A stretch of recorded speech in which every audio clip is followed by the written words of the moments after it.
성부와 성자와 성령의 이름으로 말씀드립니다. 아멘.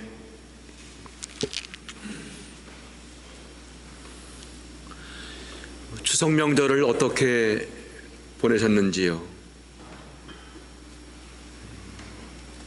저는 모처럼 어머님을 모시고 와서 명절 동안 함께 지냈습니다.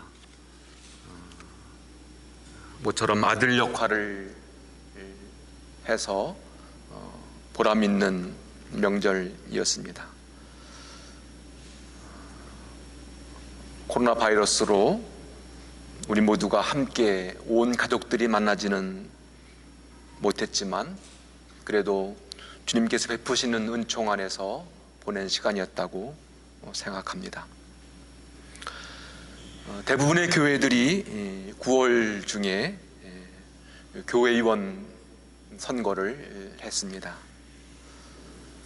힘든 상황임에도 불구하고 선거에 참여하신 여러분들의 정성을 통해서 새로운 일꾼들이 설치된 것이 얼마나 감사하고 고마운지요. 교회의원 선거는 인기 있는 사람들을 뽑는 일은 아닙니다. 나에게 잘해주는 사람을 뽑는 일도 아닙니다. 어느 특정 단체나 그룹의 이익을 대변할 사람을 뽑는 일도 아닙니다. 온 마음과 정성을 다해서 주님의 교회를 섬길 분들, 주어진 역할과 사명을 묵묵히 감당할 수 있는 분들, 주님의 뜻에 따라 선교와 봉사를 감당할 수 있는 주님의 일꾼을 세우는 일입니다. 그러나 무엇보다도 아주 중요한 역할은 교회가 중요한 문제를 결정하거나 선택할 때 신자들을 대표해서 올바른 영적인 분별과 식별을 할 수 있는 분들을 세우는 일입니다. 그러므로 교인으로 선출되신 분들은 나의 주장이나 어떤 뜻을 펼치는 것이 아니라 함께 하나님의 뜻을 분별하고 식별해서 우리 교회가 바른 길을 갈 수 있도록 노력해야만 합니다. 교회 여러분들은 새로 선출된 일꾼들이 그 역할을 잘 감당할 수 있도록 늘 기도하셔야만 합니다. 뿐만 아니라 우리 교회인들이 함께 일을 할 때 함께 격려하고 지지하면서 적극적으로 협조해 주셔야만 합니다. 이제 남은 것은 신자회장을 선출하는 일입니다. 어느 분이 신자장으로 선출되더라도 교회원들은 신자장님을 중심으로 하나가 되셔야만 합니다. 사실 신자장은 매우 힘든 직분이면서 그 역할은 매우 중요합니다. 주기도 성당은 대한성공의 어머니 교회로서 그 역할을 해야 할 뿐만 아니라 한국교회와 대한민국의 중심 교회로서 그 역할을 감당해야만 합니다. 우리 교회는 그동안 신자장으로서 좋은 모델을 보여주신 분들이 참 많습니다. 그분들의 놀라운 경험과 빛나는 지혜가 우리의 신앙을 더욱 풍성하게 만들고 바른 길을 걷도록 인도해 줄 거라고 믿습니다. 새로 선출되신 일꾼들을 통해서 우리 교회의 아름다운 신앙과 전통을 더 잘 이어가면서 좋은 열매를 맺는 주님의 포도원이 되기를 소망합니다. 오늘 우리는 포도원 소작인의 비유를 들었습니다. 포도원을 소작인들에 맡기고 떠나갔던 주인은 포도 수확철이 되자 도조를 받기 위해서 종들을 보냈습니다.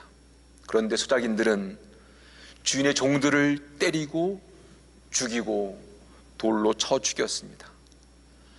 주인은 더 많은 종들을 보냈지만 역시 같은 행패를 부렸습니다. 마지막으로 자기 아들을 보냈지만 소작인들은 주인의 아들까지도 포도원 밖으로 끌어내어 죽였다는 겁니다. 이런 이야기를 들을 때 여러분들은 어떤 생각이 드시는지요? 사회학적으로 성서를 해석하고 분석하는 학자들은 이 비유가 농민 반란을 반영하고 있다고 말합니다. 예수님 당시의 농민들은 자기 땅에서 농사를 지으며 살다가 흉년이 들거나 가족이 질병으로 아프거나 그리고 전쟁이 나면 가난에 허덕이게 됩니다. 그리고 결국은 부유한 사람과 권력자들에게 자기 땅을 팔고 소장농이 되거나 노예로 전락하게 됩니다. 예수님 당시에는 밀농사보다는 포도농사가 더 많은 이윤을 남기는 그런 사업이었습니다. 그래서 부유한 지주들은 많은 농지를 사서 밀밭을 깔아 뭉개고 거기에 포도나무를 심고 그리고 대단히 농장을 세웠습니다. 그리고 포도를 수확해서 포도주를 만들고 그 포도주를 로마에 납품하게 되었습니다. 오늘 포도나무의 비유는 포도 주인은 포도원을 만들고 멀리 떠나갔다고 그렇게 설명합니다. 한마디로 그 땅에 살면서 포도원을 농사짓는 분이 아니라 부재지주였다는 거죠.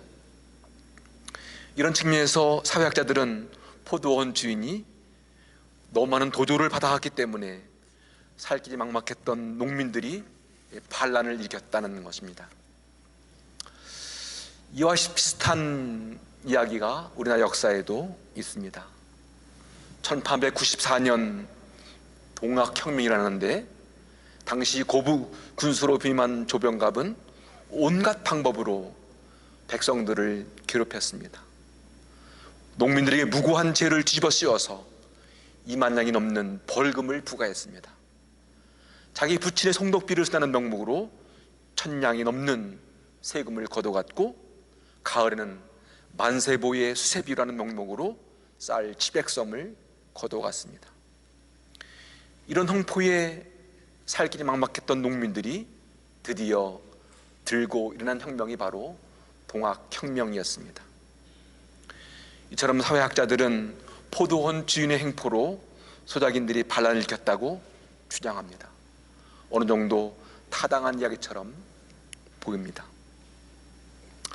이 비유는 예수님께서 직접 말씀하신 것처럼 표현하고 있지만 실제로는 예수님이 죽으신 후 약 35년이 지난 후 상황을 배경으로 삼고 있습니다.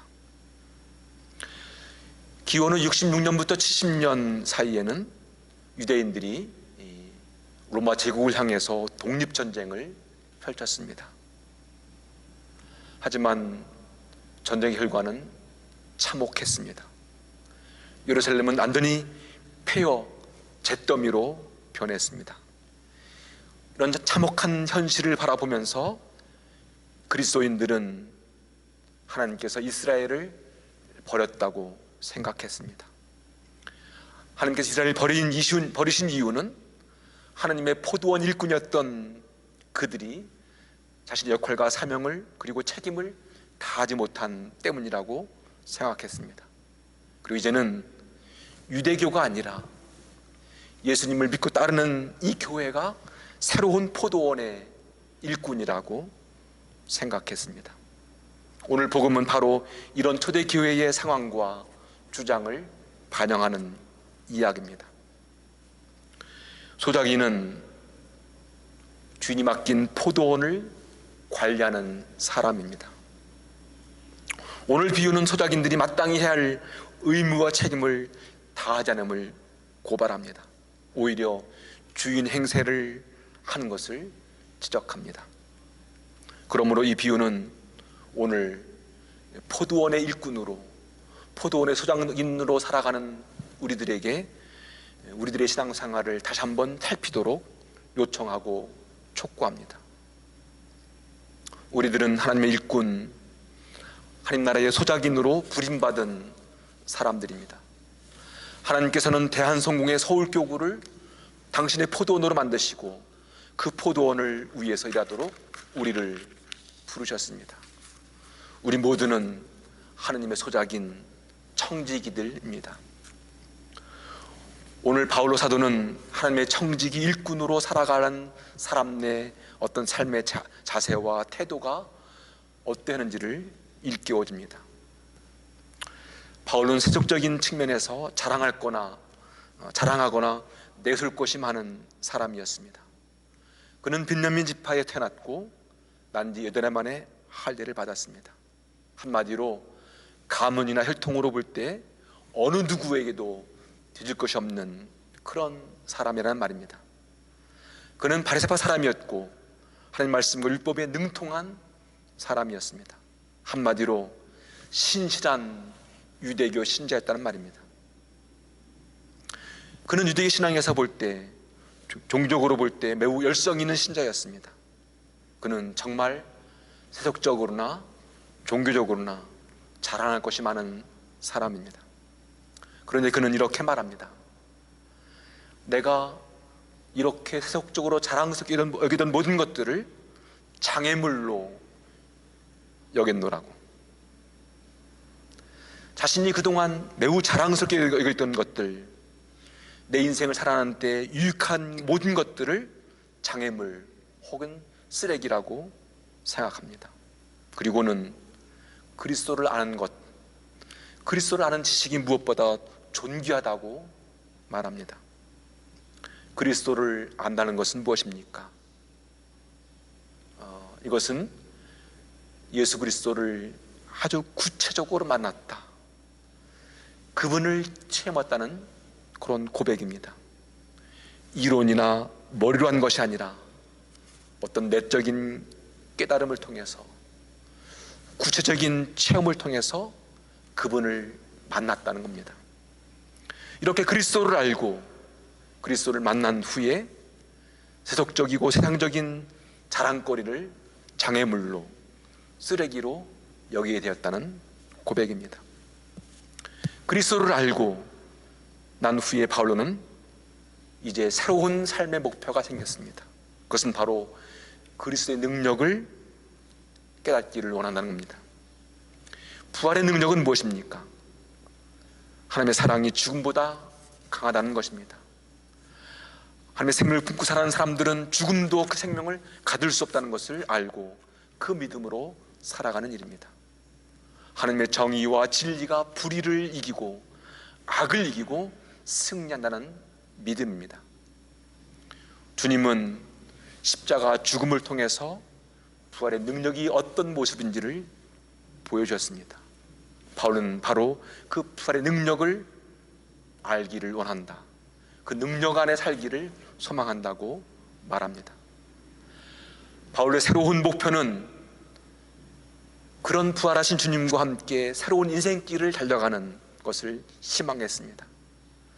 나는 이 희망을 이미 이뤘다는 것도 아니고 또 이미 완전한 사람이 되었다는 것도 아닙니다. 다만 그 목표를 향해 달려갈 뿐이라고 고백합니다. 바울로의 새로운 목표는 세상적인 성공이나 출세가 아닙니다. 바로 예수 그리스도입니다. 그분과 깊은 일치를 이루는 삶, 그분과 연합하여 살아가는 삶이 바로 인생의 목표라는 말입니다. 바울로는 복음의 충성스러운 일꾼으로서 그의 삶에 최선을 다했습니다. 우리들은 하나님의 포도원의 일꾼으로 부름받았고 택함을 받았습니다. 특별히 교회 일꾼으로 선출되신 분들은 더 충성스러운 일꾼으로 이 포도원을 위해서 일하는 청직으로 선택받은 분들입니다. 바울로 사도가 그리스도를 알고 부활의 능력을 깨닫고 그리스도를 목표로 힘찬 믿음의 길을 걸어가던 것처럼 우리들도 그런 삶으로 불림을 받았습니다. 대한성공회라는 포도원, 서울 주기적 교회와 지역교회에서 주님의 포도원에 태어난 모든 일꾼들의 헌신과 노력으로 믿음의 포도가 더욱더 알차게 주렁주렁 열리기를 소망하고 기대하고 꿈꾸고 계십니다. 우리들의 헌신과 정성으로 맺은 믿음의 포도, 그리고 그 믿음의 포도로 하나님께 감사와 찬양의 봉헌이 될 때 이곳 안에서 얼마나 아름다운 향기로운 예배 또 신앙의 봉헌이 이루어질까를 기대하고 소망합니다. 우리 모두가 지는 믿음의 도주와 그리고 우리의 정성스러운 충성스러운 청지로서의 그 삶과 그리고 헌신이 이 땅을 더욱더 정의로운 세상으로 하나님 나라를 만들어가는 그런 귀한 믿음의 도조가 되기를 소망하고 기대합니다. 이제 10월 첫 번째 주일을 맞이했습니다. 이 가을은 더 좋은 믿음의 열매를 맺는 그런 계절입니다. 우리의 믿음이 더욱더 알차고 꽉 찬 열매로 좋은 소출을 거두는 복된 가을이 되었으면 좋겠습니다. 특별히 이제 마지막 또 신사장 선출을 앞두고 있을 때 우리 모두 함께 기도하면서 주님의 일꾼을 세우고 그 모든 과정이 주님의 교회를 더욱더 아름다운 신앙 공동체를 만들어가는 소중한 여정이 되기를 간절히 소망합니다. 함께 기도하면서 믿음을 모아주시고 또 이 주님의 교회를 위해서 애쓰고 수고하는 그런 소중한 여정이 되기를 간절히 소망합니다. 성부와 성자와 성령의 이름으로 말씀드렸습니다. 아멘.